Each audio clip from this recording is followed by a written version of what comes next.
Excuse me, is anybody sitting here? Sorry, this seat's taken. Sorry. Brandon, did seeing Supergirl affect your taste of Superman at all? Not even, if anything, it helped it. Really? Regardless of the movie, him, like David Cornsworth as Superman, it absolutely. David Cornsworth was one of the better parts of this movie, and we're gonna dive deep into it. But this movie is getting nothing but hate on it. Did you see Christopher Nolan is not letting any influencers watch the movie before the release date? I did see that. He's canceling all the influencers. I'm 1000% convinced it's because of Supergirl. Like it was all the influencers that trashed this movie like a week before it came out, and it did affect people's judgment because I think word of mouth just got back, and because it did horrible in the box office. I don't know. Did you see that like crazy Variety article about it? I think I read the highlights of it. Yeah, it was like this dude like had a personal vendetta against it, and it was very clickbaity, and it was like, this is the worst movie, like, and I think that's the entire issue with it. Yeah. Yeah, he goes, "This is the worst script I've ever read." I was like, "Did you read Morbius or like No, Madam Web?" You know, like what? You're just like talking shit just to talk shit. It definitely was clickbait. You're right with that. But this movie, it's good as the Marvels. I would say as good as the Marvels, like the Captain Marvel. Like I just feel like if it's a female superhero, we gotta make it about woman empowerment. Like that's what their thing is, I guess. Like I think that there's room for, whatever message we can tell. I will say, kind of hopping all over the place. There was a specific plot line in this movie that I was like, okay, like, I don't know if we had to go that route, but I think when it's done well, no one talks about it, right? Like, we look at Barbie. Barbie's, billion-dollar movie, and it tackles those women empowerment themes perfectly. Even me and you were like, hey, we're not the target audience, but it still worked on screen, and they took care of it. When it comes out in different ways, it's all about the execution. 1000% agree with you. I mean, like, yeah, they did it subtly too. Like, it wasn't like that wasn't the big point of this thing. Like, oh, we're fighting a man or something like that. They did have like jabs. Like, they were freeing a bus full of women, captive women for sex trafficking, and there was like a mini speech hero moment because I'm a woman, blah blah blah. I was like, you don't see your Superman going around. It's like, yeah, I'm a man, so I got to be doing this or something like that. I don't know. It could be done. It could be. There's so many things wrong with this movie. We'll talk about it. We'll get into it for sure. But let's just take our time with that. But there was other movies that came out this past weekend. Jackass came out, and we talked about last predictions for box office. I generously gave them 30 mil. Yeah. I think they like 10.8 mil. Like, that was kind of insane. Yeah, I was much lower on this than you, but still I overestimated them. Like, and I rightfully so, because I wasn't going to see that. I seen it, and I'll talk about that a little bit later too. But it was okay. It was just okay. Like the last one before this, a couple of years ago, came out. I liked that one a lot better. I would say about 70% of this movie was flashbacks of like them showing older stuff, and like 30% was new stuff. I was like, this is like, what was the point then? Like, that was an hour and a half movie too. Well, somebody was in the editing bay and was like, "Hey, man, we have 70% of a flashback movie here. Let's introduce some new stuff, and we'll make $10 million." And it was like, I mean, they did show like unseen footage before, like never seen before footage, and it was cool to see that. But I was like, it would have been cool like 30 years ago when it first came out. This show's been on since like 2000. I don't know. I'll talk about that a little bit later too. But we're going to talk about what's Netflix's new movie, Little Brother, John Cena's new movie. I had some powerful thoughts on that. You haven't seen it yet, but I have some powerful thoughts on that one too. I'm going to watch it tonight, maybe so I am yesterday. excited. It's a good Netflix movie for a Monday night too. Like, yeah, it's not like you're not freaking seeing John Wick or nothing like that. It's meant to be stupid, like for turning your brain off of work. Before we get into it, like, we got some Hollywood news that I wanted to go over with you. Just random. I told you, like, it was random news that I just saw. Like, there was a lot going on happening, but I want to save that for next week too, because it's kind of led into this next week. Elizabeth Banks will be playing Miss Frizzle in the live-action Magic School Bus movie.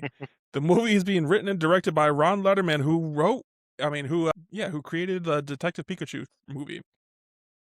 Were you a big Magic School Bus kid growing up? I remember watching it in school. Of course I was. You couldn't be if you were born in the 90s. I'm curious to see how they're going to do it live action, I remember there was talks for years for it being like a Netflix show or something like that. But I'm curious to see how they're going to pull it off. Yeah, it'll be interesting. I obviously had the same thought that we typically do. Like, who is this for? Like, it doesn't scream I need to go watch it. I've already had my fill of Miss Frizzle. She shaped my childhood. I don't know if I necessarily need to go back in live action, but I'm sure what they can do with the graphics are going to be pretty badass.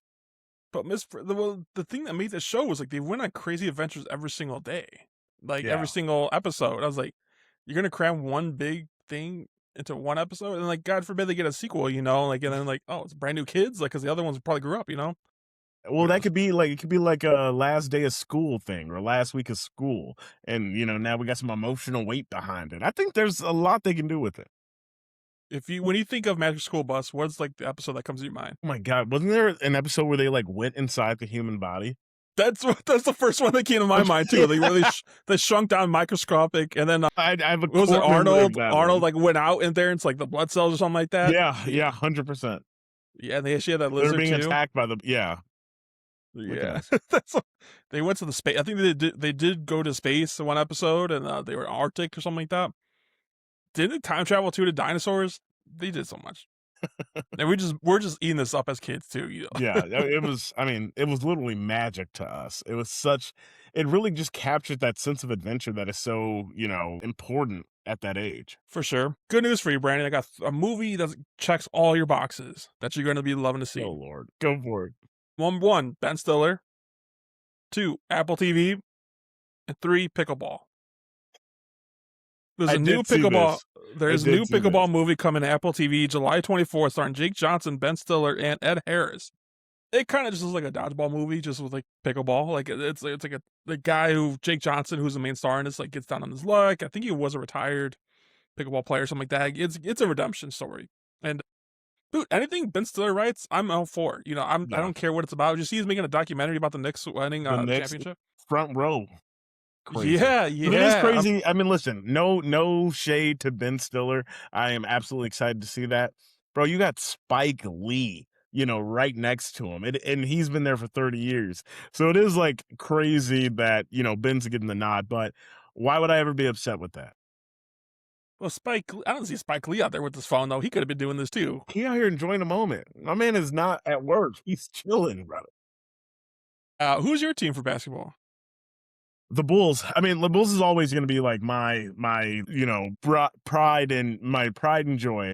But outside of that, I unfortunately kind of just go for my favorite player, which is Kevin Durant. So I not necessarily root for his team, but I just want him to do well. Outside of that, I lived in Oklahoma, so I typically claim OKC. You don't see any, like, I do see celebrities at the Bulls game sometimes, but like I don't see like die-hard fans of the Bulls like Ben Stiller and Timothy Chalamet. It's because we're not winning, Rob. If we were in the So playoffs, Knicks said this is the first time Knicks won in like 50 years, and they've you been there day didn't one. you didn't see him in game 42, home game. Like he's not there for, the regular season as much. The reason why it's important, the reason why Timothy Chalamet is able to go to freaking Ohio is because it's this very specific time of the year.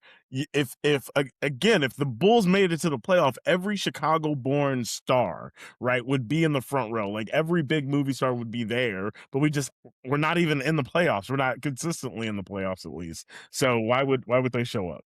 Which is the wrong answer. Be diehard, but I'm saying like they don't get that same spotlight because they're not in the spotlight themselves. I remember I went to a Bulls game and Jennifer Hudson was there. That was pretty tight to see her there. Look at that, see? Yeah. Can do no wrong. Have you had any celebrity encounters? I'm not going to tell the full story, but I met Chance the Rapper at the All-Star game back in 2020, actually, and that was a really highlight moment for me. That's your favorite rapper, like, or one of your favorite celebrities. Literally. That's pretty dope. Did you tell him that? It was Did you awesome, take a picture or anything with her? Yeah, got the whole nine. That's tight. I have a friend actually who ran into Chance the Rapper randomly, like, because he lives in Chicago downtown, and at some brunch spot or something like that, we ran into him. That was pretty tight. He has a posted picture of him and everything. Yeah. That was a little bit more orchestrated because it was the All-Star game, but if I'm just walking down the street and I see Chance, this raps. I think he's probably the biggest celebrity I met. What about you? Personally met, no. I've seen celebrities from because I go to C2E2. Like, you see like many celebrities there, but all the big A-list celebrities, they have been hidden behind a bunch of curtains, so I've never seen them. Which honestly, if they were just out there and I could see them from a long distance, that's good enough for me. Like I consider that I met them, at that point, Yeah. Yeah. Now, if you ask me like who I've been in the room with, I got a good list for you, but where I've actually had a interaction, like a not paid interaction, I'm going Chance. That's where it gets you. Like people are paying $1,000 to meet Chris Yeah. Brown. Like No. that's just crazy. Yeah, it's not happening. I met like Mark Henry. I met a few WWE superstars now that I think about it, like back in the day. Randy Orton, like I had a conversation with. I know you don't follow WWE, but like that was like a really cool highlight for me. I hear got like to do those like are a like the behind the coolest scenes guys to tour. meet though. Those are the coolest guys to meet. Yeah, I yeah, hear they're nothing but super like this. nice Yeah. They and knew what intimidating. Like they Mark are for Henry, he gets the his moniker is the world's strongest man. He's like 300, almost 400 pounds, like this big behemoth. And me and Danny actually were doing the behind the scenes. We're eating at a table, and he literally like pulled my plate over at him and just stared at me. And I said, "You got it. It's all you." Like, and he gave it back, but like he was super nice. That is, yeah, I hear nothing but good stories about those guys. So, they're in the entertainment business. They know what they're there for, The last bit I got for you before we get into our movies, Madonna revealed what killed her biopic that was going to be starring Julia Gardner, who played the Silver Surfer. It was all a dispute about budget with Universal. She went off and I had a big major life and they just can't accommodate the budget I need. And she did try going over to Netflix to make it a TV show, but that didn't work instead. So instead, there's going to be a fictional version of what could have been in the feature, and it would be featured in season 2 of The Studio. Wow, dude, are you like, The Studio has to be one of your most anticipated shows coming out for the fall time? Yeah, I Yeah. can't remember exactly when it's coming out. Like, is it coming out this year? I mean, Yeah, it's coming out this year. It has to be, right? Yeah. I would imagine like around Thanksgiving time. But yeah, I'm very excited for that show. October. I'm very excited for this, and I've totally been watching Platonic, and so I'm getting hyped to that. I'm very excited for his new movie, The Invite, which we talked about last time. We thought it was coming out this week, but it was only limited release, and that pissed me off. So, because I was so looking forward to see it, but it's gonna be wide release in the mid-July. We're here for it. I know It's that competing you against Odyssey. They wanted to compete against Odyssey for some reason. Yeah, they said let's hit David and Goliath this shit. Yeah. And they're ready for it. I know you were just talking about Madonna. Did you see that I was right, of course, and Michael crossed the $1 billion mark? It crossed the $1 billion mark, and it became the highest grossing biopic of all time. Yeah. I mean, rightfully so. Like, I'm excited. I posted today's box office numbers for the weekend, and to no surprise, Toy Story came in first place by a lot. Like, Supergirl just came out. I think it doubled what the Supergirl made. And I'm not surprised too, because Obsession came in third place for the 7th week in a row. It's hanging in there. Crazy. It is hanging in there. It is crazy you haven't gone to see it, Brent. I know. Listen, it comes on streaming, I believe, tomorrow. But already, it's like really paid streaming.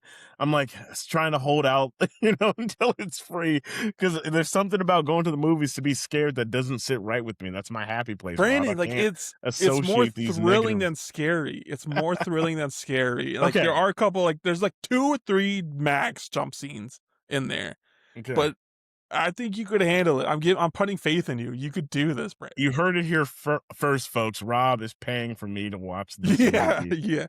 There's no movie coming out. Be in my Venmo tonight. There's no movie coming out. There's no movie coming out this week. So you have an excuse to go to the movies now. Yeah.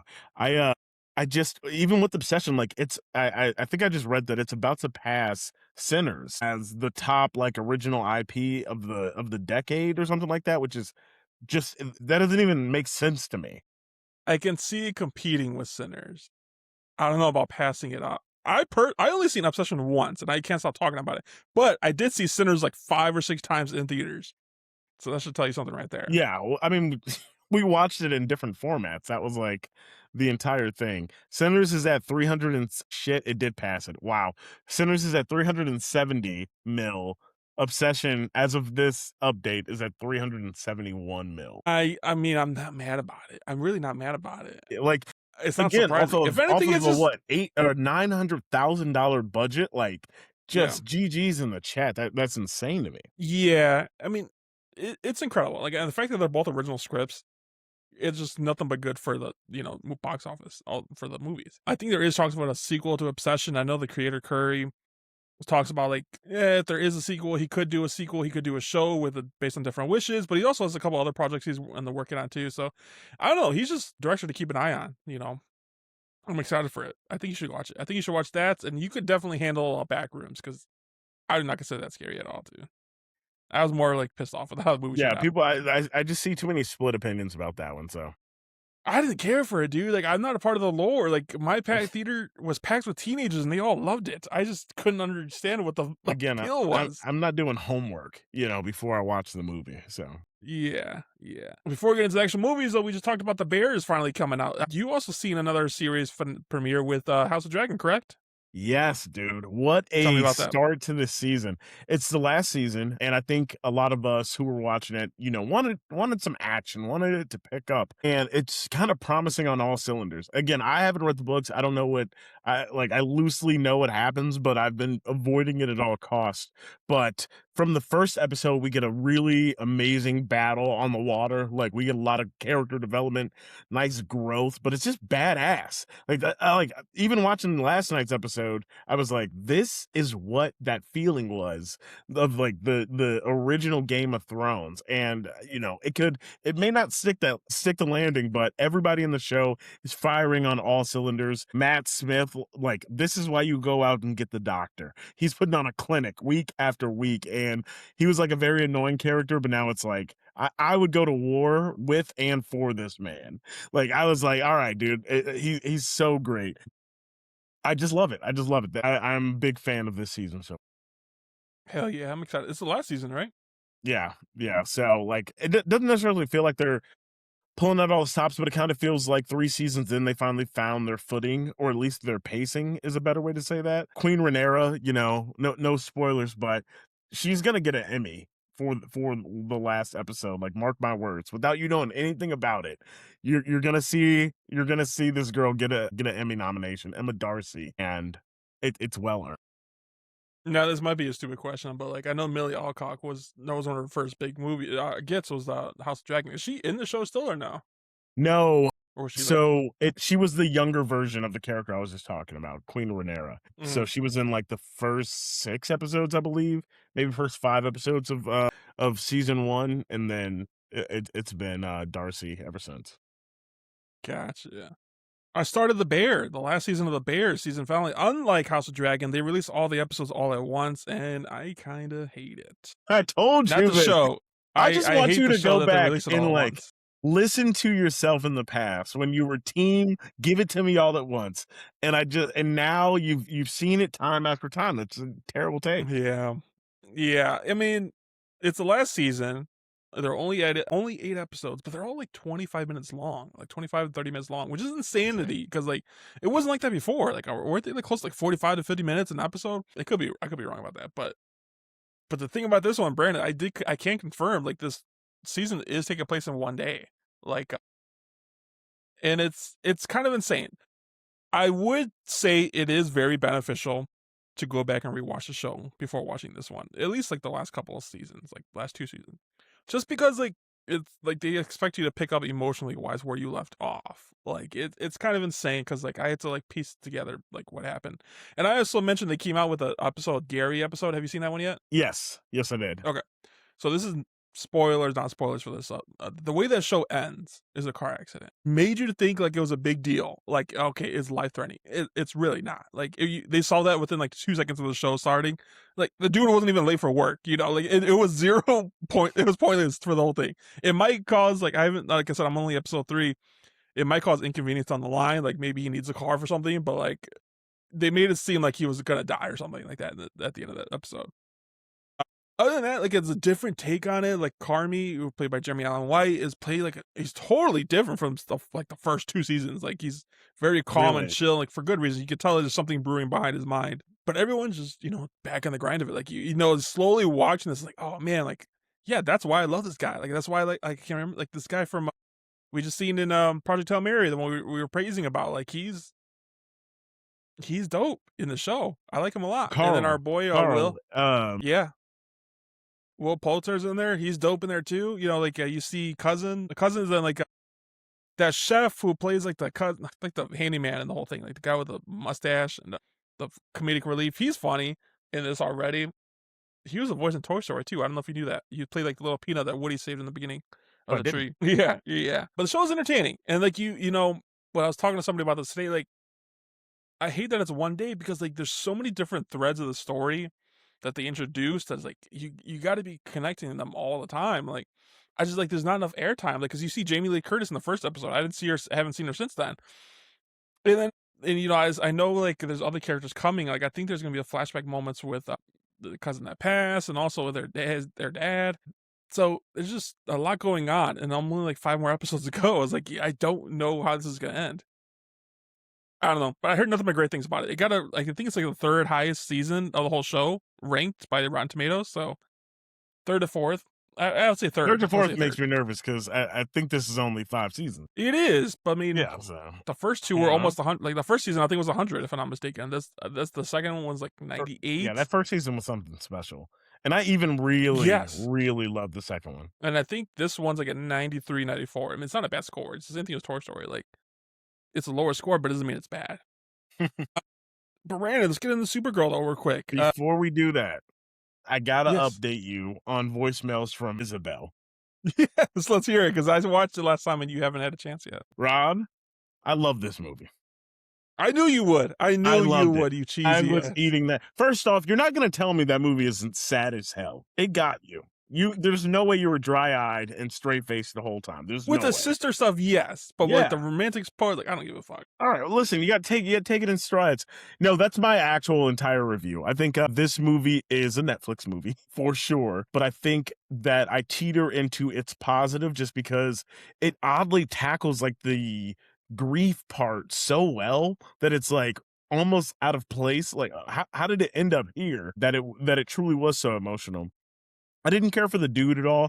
I think that while a lot of rom-coms kind of rely heavily on a miscommunication to be the catalyst of the initial breakup or the conflict of the movie, his miscommunication was manipulation. Like I don't know a world where we're just, bouncing back from that so easily, but I love Zoe Dutch in this movie. She's gorgeous. Like she does everything extremely well. But for a rom-com, dude, it put me in my feels. Like by the end of the movie, I was slightly over it. I was like, all right, let's wrap it up. But I was like, I enjoyed that one, and it did have me tearing up. I will also say that when Oh my god, Brandon. bro, you're crazy. When I put it on my story, I mean, no exaggeration, at least 10 different people said, good luck, or hope you have tissues. And I was like, what is happening right now?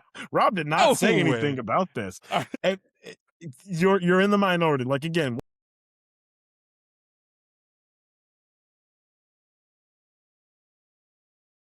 there was something I forgot what the point was, but like there was something where I wanted to ask you too. Like I felt like she just completely over exaggerated like the situation or overreacted. I can't remember exactly what it was. But do you think it would have been a different story if the guy was just honest from the beginning? Like at the park bench, he was like, "Hey, like my name's so and so," and I think the park great, bench. like, So I stand by this. I think he had 2 big opportunities to tell her the truth. Obviously, one was the initial meeting. Well, 3, honestly. 1 from the jump before he even goes there. 2 was the park bench, and 3 is like right in the beginning. Like he could have done I know this is weird, and I know I effed up, but like I met you, and I got nervous, and I chickened out of telling you the truth. Really, here it is. Throw it all on the table. And I think it would have been okay because they obviously still had chemistry. yeah, They obviously still work, but I was frustrated to say the least. yeah. I mean, we do see him practicing on trying to tell her too, but I mean, like you knew this was gonna come up at some point. Execution, buddy. Come on, what are you doing? Yeah. How did you feel about her boss? Like played by goddamn, what's his name? Nick Offerman? Yeah, you're Nick Offerman, crazy. yeah. That was funny as hell. I will say silly. it got too cartoonish because like I got the message, right, that they tried to sneak in there of like, yeah, man, the straight white man got that. Like, but there was a point where I'm like, bro, he's this intense. Like, he still obviously has to care about his restaurant. He's not going to be serving raw food. Like, that's where maybe I'm thinking too heavily about it. But like, as a person, I was like, I get him trying to give his boy a leg up. But at one point, it's like, you're detriment. Like, he got on that dude about a pube. He's not, or a piece of hair. He's not going to be serving raw food. And if he tasted it, That's not gonna happen. So that like was a story beat that didn't work for me. But Nick Offerman is hilarious. I was cracking up. No, like people are like rom-coms, take Brandon's word for it more than mine. Like I just couldn't do it. Just couldn't do it. I'm just a Yeah. hater. Okay. So which one would you prefer, this one or Office Romance? Probably Office Romance. That's a good comparison though. That's a good one. It's like which either or. I forgot to mention I did see another Netflix movie that just came out this past weekend, Little Brother with John Cena, and you haven't seen Eric, this one, correct? yeah. Was that Eric Robinson? I don't know his name. Eric Andre, right? Andre. That's what Or it is. Eric. Let me look it up real quick. I seen this over the weekend and I thought so much about you just because this is very similar to Ricky Stenicki, but with John Cena playing the straight man in this Okay. movie. It's not like the same scenario, but it's just about Eric Andre, yeah, and John Cena. John Cena plays this like a realtor who has a wife and kids who's up for this big reality TV show that would really skyrocket his career as far as like people getting to know him. But he also lives in the shadow of his brother, who's very successful, who you might know. Actually, I think I recognize him from like SVU, Christopher Maloney, who was in SVU like in the early days, and he left to become like you definitely recognize him if you see him. Okay. So, anyways, he lives in the shadow of him because he's a successful billionaire, and Eric Andre plays this guy they were paired up together as children. When John Cena was in high school, he was a little bit younger. There's a Big Brother program because Eric Andre's character went from foster home to foster home. He really had nobody, and then he just grew up, and he never realized that John Cena only was doing it for his college resume. And for him, it was something real, and he kept in touch with them through email, thinking John Cena was the one writing back to him. Excuse me, but it wasn't. It was his assistant, played by she's another famous actress that I love, Sherry Cola, who plays Mia. She's like just responding back to him because she kind of falls for him, like, and that's a whole other subplot of the movie. So they meet in person. He's like, "Who the fuck is this guy?" And then the family finds out about him, and then it's kind of like Ricky Stenicki, exactly, where like this guy who was just a big inconvenience comes in your life, and he charms everybody around you. So like you have no choice but to keep him around. And there is a big falling out when he finally sticks up to him, like, "Get the fuck out of here, like you're a big fraud," like, and he hurts his feelings in front of everybody. So now he's the bad guy, and then he gets morals, and is like, I kind of was an asshole to him, and they make up at the end. Like it's a very predictable plot, and it is funny gags in there, but like you said, like it's a Netflix movie. It knows what it is. Like it's nothing. It's meant to be turning your mind off to enjoy, and it was just odd because, like I said, John Cena plays the exact opposite of what he just played in Ricky Stenicki. That was a couple of years ago, but it was odd seeing him play the straight man. And I feel like he's a good actor, but I was like, the whole gag of like the reason he works better as the goofy one is because like he's just built for no reason. Like Yeah. this one, Yeah. he's built for a realtor. Like he's great at physical comedy. Great physical comedy. Like they do play that a little bit with this one, like because he's working out and stuff like that. There's like a random like Eric Andre like sex scene in this. It was comedic, but then you see John Cena trying to do one too, and it was just weird. It was just weird. But I do recommend you watch it, Brandon. Like I think I like this one better than Voicemail for Isabel, but that's just because it was a comedy. All right. But you know what is back that I was excited and I thought of you. I think about you almost all the time every time I watch a movie now. But I went to the theaters. Guess what they had? Not only for Supergirl, but for Jackass as well. Popcorn. They had props. Get little trinkets. So Supergirl, I don't know if you got this. It comes with like a little comic book too, like a short one that I definitely didn't get that. What the hell? It's very cool. I got an extra one too if you come in town. But it's very cool. Supergirl, this movie is based off of the Woman of Tomorrow comic book line. I think this is like a short version of that. And also, for Jackass, they were handing out like these cool Jackass posters.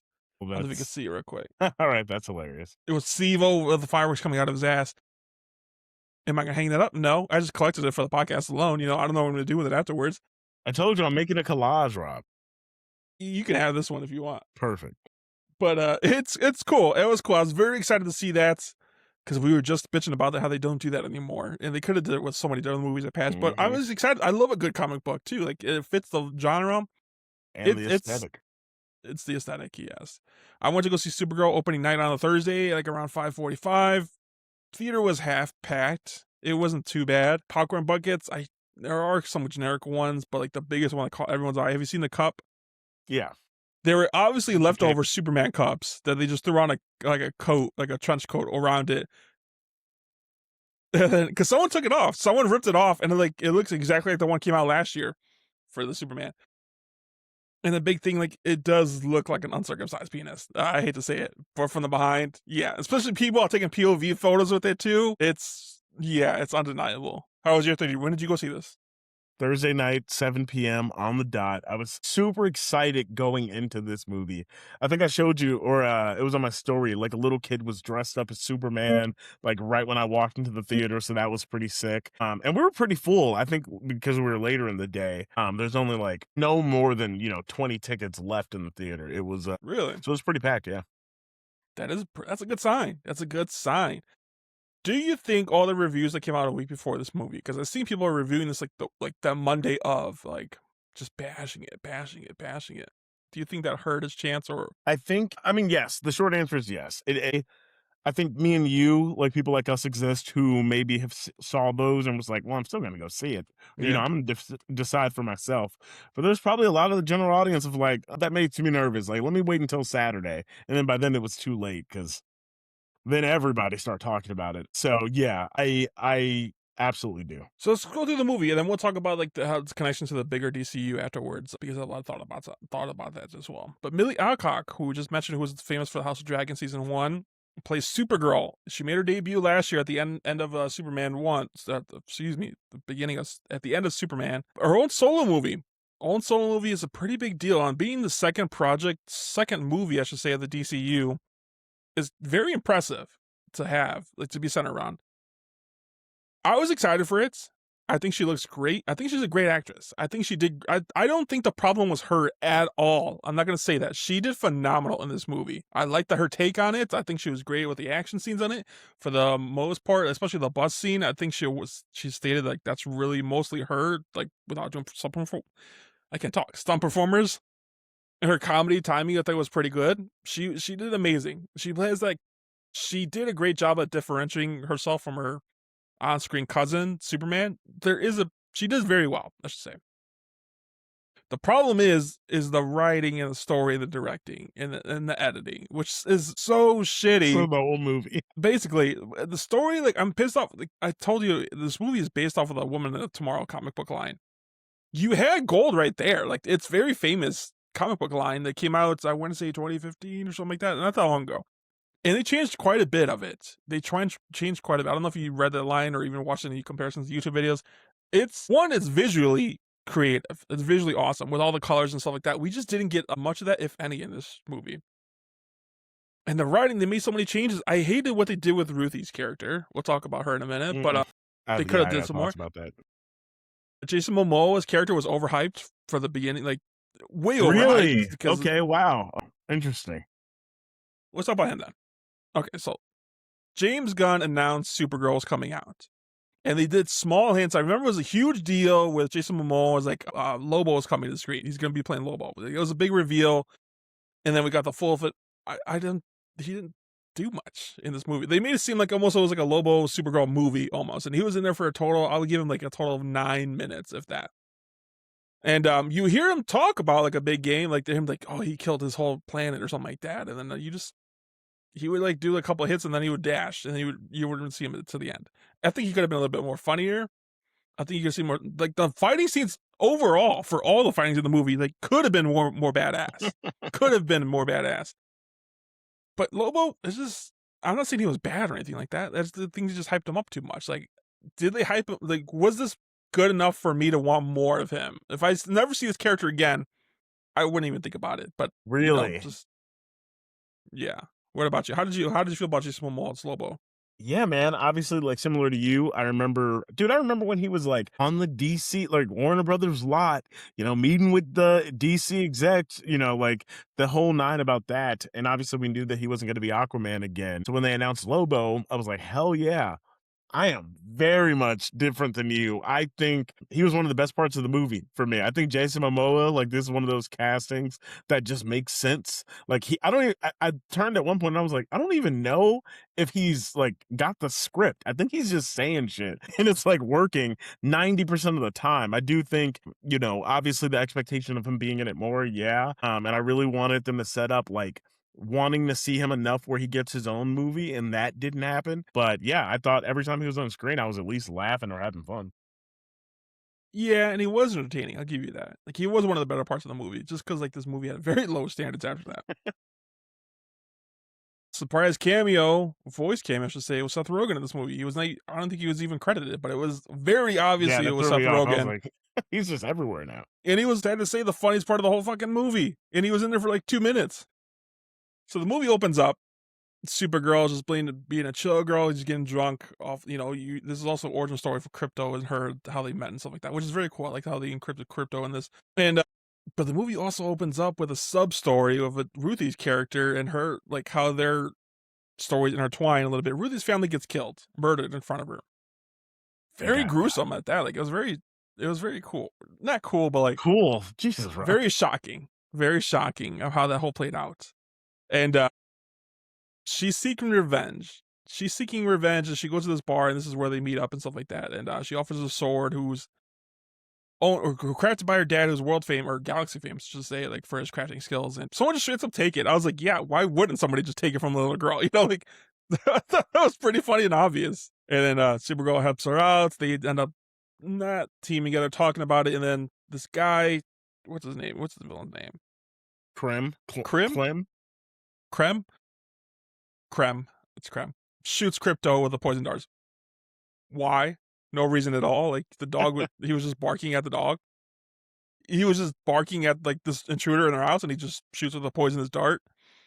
And that's the whole movie. This whole movie is just them trying to save this dog, which I get is good motivation for the character. But I was like, I don't know. The whole movie.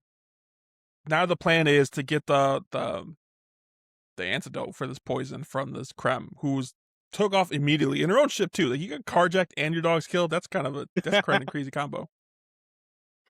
So like there's a time limit, 3 days, which in the comics I think this happens over a month, but I think it was very beneficial to give it a time crunch for 3 days.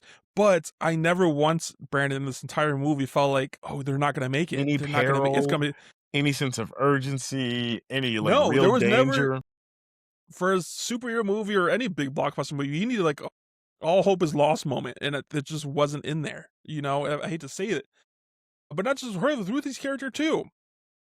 She had that sword on her back the entire time. Never thought about whipping it around. It was put that shit to use. They definitely wasted Ruthie's character. I won't get into it now. I hated Ruthie's character. She had so much potential in this movie to just be for cinematically point.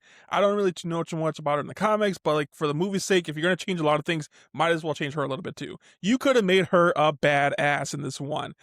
I wish that scene where she has like that which was it, the bar scene, like the very first bar scene, you didn't even see the fight. That pissed me off a lot. You didn't even see her kicking everyone. That was the whole big point of the trailers. Like she got in this bar scene, like where everyone's drawing their guns on her. She kicks her ass. You see the point of her like crouching away, hiding, and there's just like stuff happening behind her. That would have been a hilarious moment, like to show like their teamwork, or like, hey, like we work kind of well together, or something like that. Just to see her like. You also could have shown that was the same scene we see in Lobo in there too. You could have seen him like someone bumping into him, and he starts throwing him around too. Yeah. They had that like little suit on her, like that was like a bubble suit. You could have made so many comedic gags with like someone hits her and then like a fist bounces off of it and then someone pops or something like that. You could have played with it so much more.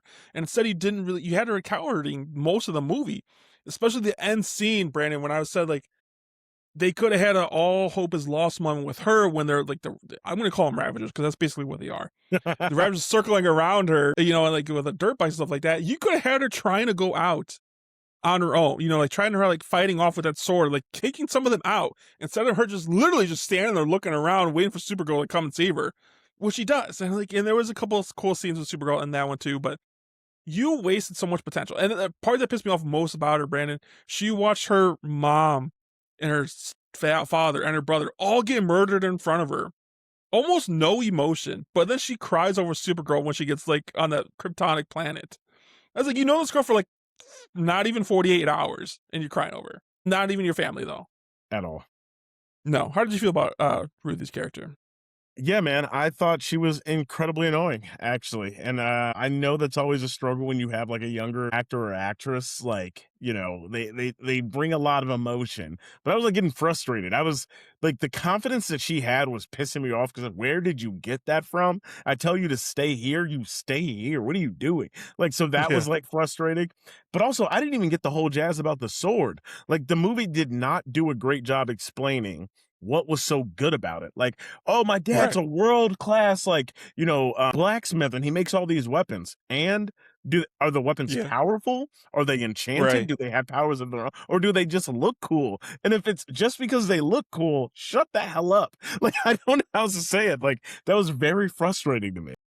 I thought for sure it was gonna be like, oh, this can cut through anything or like Yeah, any kind of metal or something like that. No, like, no, they yeah, definitely. or even if it like came from like a great battle, right? Or if it was ancient and it like, there was some like thing more than the reputation of a guy that we don't know. Like I don't even know his name. I couldn't even the sword didn't even have a name. Like if it like it just baffles me that was the plot device that they chose to use. Mm-hmm. And we're gonna talk about Millie Alcock too in a minute, but we're just getting this out right now. Let's talk about Krem though.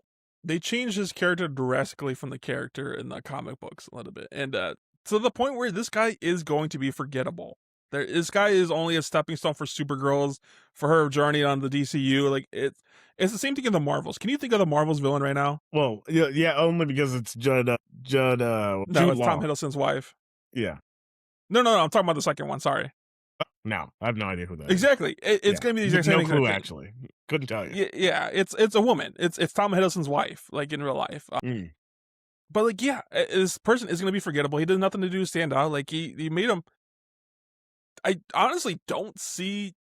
They made him. I don't know. I think in the movie they think he's more of a big bad villain, but we don't see that. Like I don't see why he's a big threat. Yeah, he killed him in the beginning. Like threatening things, right? Like, I mean, he does bad things, and I wouldn't even call him threatening. Like, he kills the family, and he kills everyone's family. He's a big family killer. Actually, now that I think about it, that's kind of it. That's all I really see. But then you also see like him do silly things, like he's eating in almost every scene, like that cereal or like the milk he's drinking and the pie. You just I don't know. It's like give and take with them. Like I just didn't really fuck with him at all. Like same thing. You could have seen a way more cool battle song. Like it was supposed to be like Yandu. Like you could have given him something cool, distinctive to like have as a weapon almost or something like that. Besides just his piercings in his face to try to make him memorable. And I just didn't really fuck with it at all. And the Ravengers, like I said, like it's almost copy and paste from. You call them that. It's almost copy and paste. A lot of the stuff is like it almost looks like it's copy and paste from Guardians of the Galaxy. Like, well, it's because the director Craig Gillespie, he's a fantastic director. Like I heard someone else say it, and I'll echo it. Like this may be like one of the best examples of a great director making a not great movie that's so outside of their zone. It genuinely feels like he's doing his best James Gunn impression, but there's only one James Gunn. Like obviously, like he's a CEO, so he goes like, "Look what I can do! Like look at how I style this compared to yours." Or like, "Look at my needle drops, which were terrible." Or look at like how I handle the Ravengers. Like it feels like almost beat for beat, he's going for a lot of James Gunn isms, but it comes down to execution, and it wasn't done well. I'm gonna blame a lot of this on like just the set designs too. Like, yeah, they look cool, and they look similar to the Guardians of the Galaxy, but I think the biggest difference was the lighting. Like you had like different colors in Guardians of the Galaxy. This one, like it felt like just a dirty downtown Chicago almost. Like, and it very felt you could definitely see green screen. Like tell a lot of stuff was green screen and what wasn't green screen. Especially that scene at the end where like she's carrying Ruthie, like in that scene where they're flying and they're like. It pissed me off so bad how bad that looked. Like the shot where they were flying together and they looking directly at the camera, and just the behind them is green screen, like fuzzy because they're moving so fast. That shit pissed me off. But just the set designs, like I did not fuck with it at all. It looked very fake and not lived in. I don't know what they could have done differently. I think a big thing was lighting. It was like a little bit lighting. I've like, heard people say that too. Most of it seemed like it was just like a dry desert. Like I get it, yeah, maybe that's what they're going for, but like. This is one of the most colorful comic book storylines of all time. And it's like the second movie in a new era. Like, you have to be more intentional with what it looks like, what it feels like, the impact that it has. Yeah, I'm not gonna focus on too much being like, okay, I'm more thinking because I thought about it as a bigger whole picture as well. But I mean, James Gunn did state a while ago that he's not gonna worry about too much like keeping the same consistency of the movies of like how they feel and stuff like that. Like if they're gonna do their own thing, like if they're gonna make Batman dark and gritty, then it's gonna be dark and gritty. Yeah, It's but gonna be I totally mean, different than Superman. to a point, right? Like, yeah, obviously, Lanterns is going to feel extremely different than Superman. And like, that's the one thing that we're excited about. But I do think that you have to have every superhero has to have their own identity. Every movie should have their own identity. Whether that fits into the larger scheme, we can, we can talk about that later. But I was really thinking when I was driving home, I'm like, I don't remember the score of Supergirl. Like, I couldn't tell you when Clark comes on screen, when we see Superman, there was 3 seconds of like, I feel like I'm in a Superman movie. Like, this feels Yeah. great, right? And I don't know what that feeling is when she returns. I don't have like a clear outline of her yet. Well, I mean, speaking of the music, like one of the biggest complaints is the needle drops in this movie. Like all the song choices. Like I get it, you're going for grunge and like punk, but like they kind of went pop punk a little bit, and that kind of hurt it a little bit, I think. And just the piano version of a punk song, like for the needle drop, was kind of a bold choice that just did not pay off at all. I get it; it was cool to see it go like slow motion, but there was a good portion of that scene you don't even see her. You just see like the smoke flying up in the air, and her throwing shit from behind the smoke. And I was like, Yeah. "What are we doing here? Like, give me the action." Instead, you just see that freaking dumb Ruthie there just standing with her mouth open the whole time. The music, I get 100%. You need a powerful score to like because she is gonna come back, and I want to hear that music when she does come back. Like even if you play it before she shows up on screen, it's like, oh shit, she's coming. Like give me that. Yeah. The song that there were like there was a Blondie song that you see her wearing a T-shirt of that was heavily marketed in the trailers. I don't even think it was in the movie. Yeah, it was a little bit bad. But Millie, let's talk about Millie real quick. She is phenomenal. I'm excited to see her Crush. come back. I'm Amazing. really excited to see her come back. I love her suit. I think it's phenomenal. They Banger. used is it Christopher Reeve's costume cape that they made. They made her cape for using extra pieces of his cape too. I heard Reddit. Wow. Yeah, that was a pretty big deal. It was pretty awesome. I love the cape. I love the suit. I love everything about it. She doesn't even suit up though until like 50 minutes into it, close to an hour into it, and that scene when she finally puts it on just didn't even feel significant to me. No, I Like they didn't made hit. it, they tried building it up, and it just didn't really hit as much as they hoped it to probably. But it's kind of the point. Like if you're gonna feel this way, like why did you even have that? Why did you even keep it all the time if you just didn't give a fuck about it? I mean, granted, maybe a tiny piece of her did really, I don't know, saw potential down the line, but I don't know. It just felt weird her putting that on like so late in the movie. How'd you feel about Millie's performance? Yeah, I mean, everything you said is correct. She is the standout star. There's only three good things about this movie, and she is the no question best part about it. I think that she just didn't have a lot to do. I think the emotion that she carried was awesome. It's a little difficult when you try to make somebody like specifically badass, but I think she carried herself extremely well. She did the drunk like jovial thing really well. She did the deep like depths of sadness really well. Like, across the board, I was very thoroughly happy with her as a character and actor. She did well enough where I will be very excited to see her again in the DCU.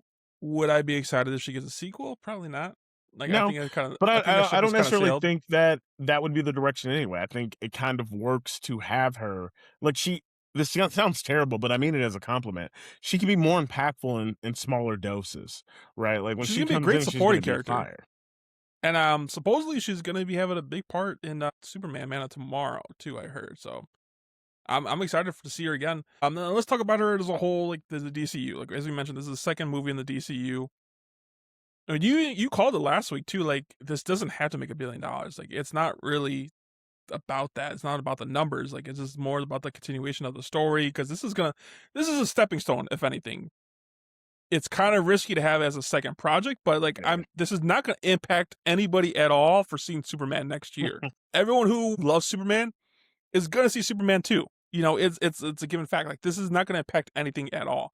And it's up that we still have projects like Lanterns, season 2 of, was it Monster Creation or something like that? Clayface.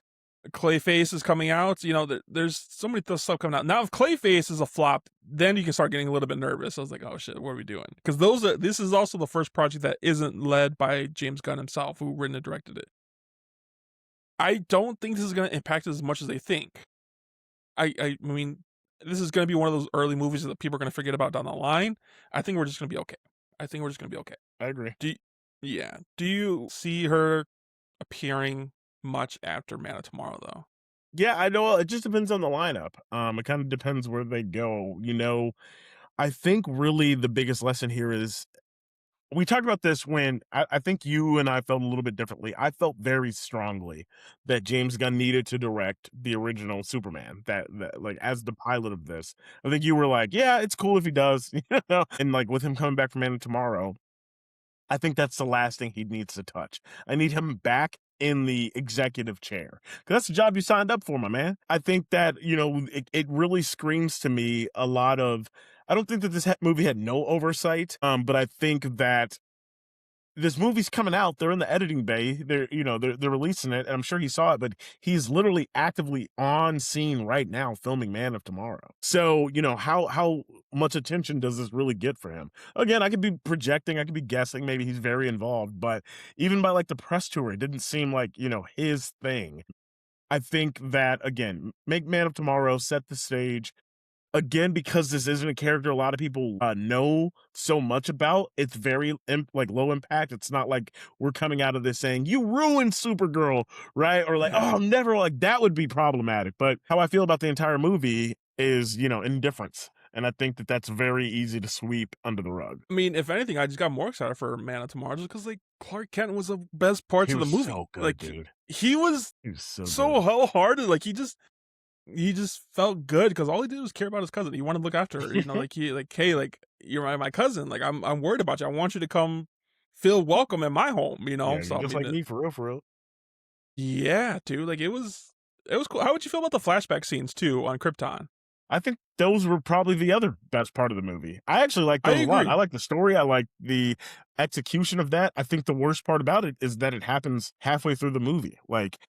Which was a bold take. I almost appreciate the fact of not just walking into it and now we have flashback, but it kind of weaves into my thoughts about Crypto. You said it earlier. I never felt he was in danger. I never felt all these issues, but I also didn't feel their connection until way later in the movie.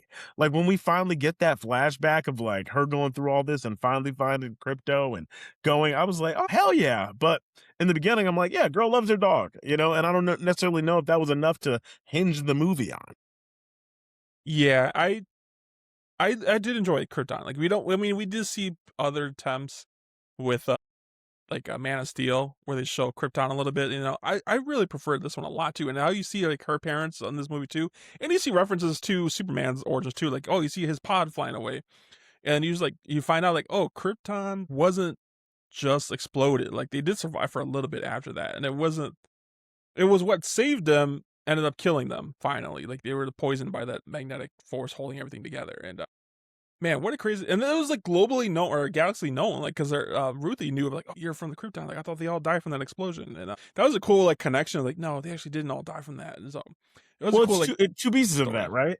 You have probably my biggest irritation with the script is they make Supergirl such a non-trusting person, right? That's her entire character, and she's so disgruntled, and obviously it's a layer of sadness, and I think they do that well. But at no point, like especially after the flashback, I was like, why does she hate people so much? Like they didn't cover that whatsoever. I was like, who wronged her, right? She was Yeah. like quite literally orphaned for a natural resource. Like it literally had nothing to do with like a person making a decision, someone screwing her over, nothing like that. But she is so anti, like you can't trust anybody, like everyone's out to get you. And I never felt that connection whatsoever.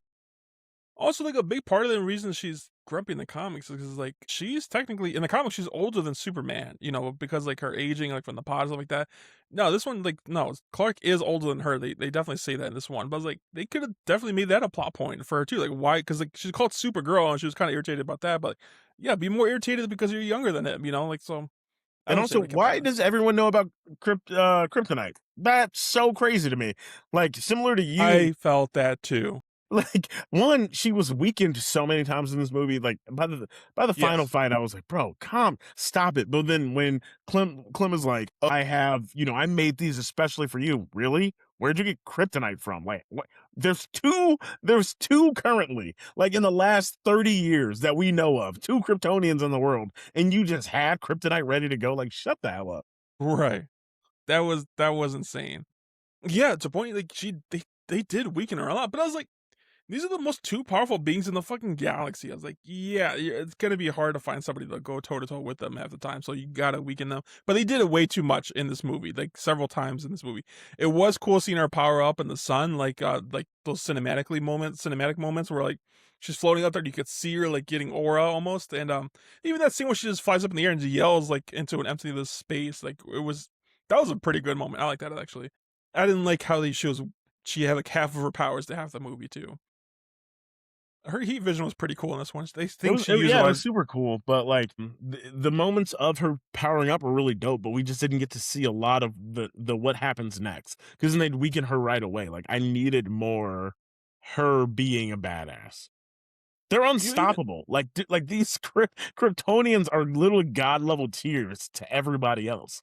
So for her to be, spend 80% of the movie laying on the ground or like getting the shit kicked out of her, I'm like, all right, guys, what are we doing here? At least with Superman, it was like this person is him. So when he's losing a fight, I know people still had a problem with that. Like, okay, but they just kept nerfing her, and it worked for like the start of the movie, because obviously it was self-inflicted because she's up here trying to get drunk again. I love that.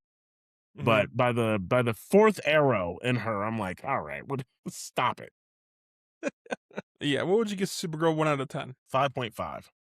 I was debating between 5 and 6 too. I'll go 5.5 too. I'm It's ultimately positive on the movie. Like, I'm I think it's okay. Like, again, I know we just kind of shat on it for the yeah, last 30 minutes, but I think it's okay. My real thoughts coming out, I was just like, it's a nothing burger. Like, there's yeah. nothing in here that like mattered to me in any way, shape, or form. So it just like was disappointing. It was your typical like run of the mill. And just because like the plot points didn't like, mesh with me doesn't necessarily mean it's terrible. It's not Madam Web. It's not Craven, like level of Morbius level of bad. But I was just like, that was a movie No, I that compare it to happened to Marvels. release. Yeah, I was I like, can okay, it's very comparable to the Marvels movies. yeah, I think this movie's gonna do great streaming. I think it's gonna be great okay. streaming. You think it's gonna have like a second life? Maybe like a first life if you can call it that. But yeah, this movie did so bad in the box office. Like Toy Story, we knew Toy Story was gonna beat it, but like by more than double, that's insane to me, dude. Minions is coming out, so they're easily gonna get like knocked out of the second place. Yeah. Oh, for sure. Yeah, probably Watch This Session still gonna be running and want to make top 3 next week. Brandon, it was a good episode. A good episode. I'm glad, even though we shit on movies, I still like talking movies with you. So I mean, I'm excited for the future of the DCU. We're gonna have plenty of time to talk about that. Next big movie, I think, is gonna be the Odyssey and Super Spider-Man, and all these movies, summer fun stuff coming out. The Minions. I'm sad to say, if anyone's looking forward to hear what we think about the Minions, we're probably not gonna We're watch not that. watching I that. hate to say that, but more streaming stuff. We got the Bear coming out. We got the House of Dragon, and we're gonna be tapping for the next couple of weeks. I don't want to spoil it too much, but we are supposed to be having a guest on next week, so it's going to be a great episode and just some fun more games with that one. Follow us on YouTube, follow us on Instagram. Stay tuned next week. We'll be saving you a seat.